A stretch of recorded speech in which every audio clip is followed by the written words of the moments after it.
inicis de passar barret la gent deia ostres, segurament no sou els més bons, però és que transmeteu un bon rotllo.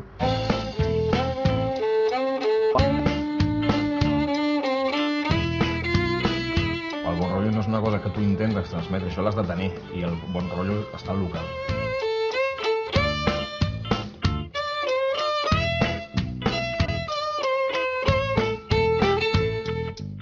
Sempre anàvem a un pub, que es diu Dune, d'aquí Valls, a fer malabars, o sigui, la gent anava dintre a consumir o jo què sé, i nosaltres quedàvem a la porta fent malabars. I el propietari del bar un dia, per l'aniversari, ens va dir «Per què no entreu dins del bar a fer això que feu? Aprofitem que, no recordo quants anys feia el bar aquest, aprofitem que és l'aniversari, prepareu alguna coseta i ens ensenyeu aquestes coses». No?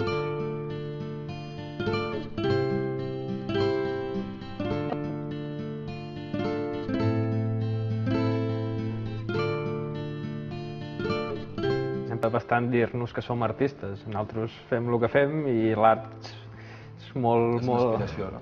Sí, nosaltres som persones que ens agrada fer el que fem i intentem fer el millor que podem i no ens fiquem mai a la categoria d'artistes.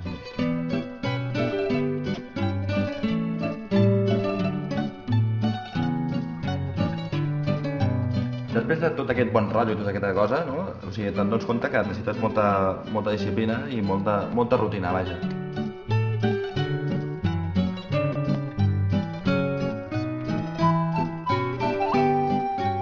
Un dels objectius que nosaltres tenim és que el que fem sigui narratiu.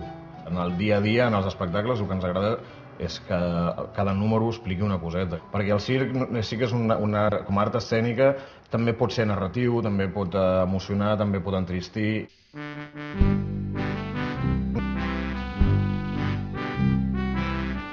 El carrer és un element en el que ens trobem molt còmode. És un lloc on estàs molt a prop del públic. Hi havia moments que recordo que en algun lloc ens havíem preparat un escenari i demanàvem de veure si podíem actuar davant de l'escenari. Estàs actuant a un pam de la cara d'aquesta persona i aquesta persona tant pot ser que li agradi molt com que s'incomodi, com que, saps? I aquesta és la reacció que moltes vegades busquem.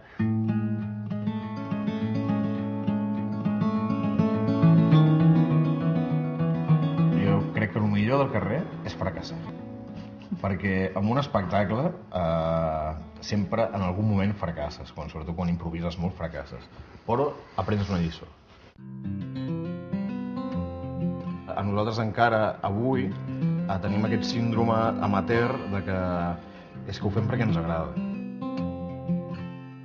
O sigui, d'aquí uns anys em veig, m'agradaria veure'm il·lusionant-me pels projectes igual que ara.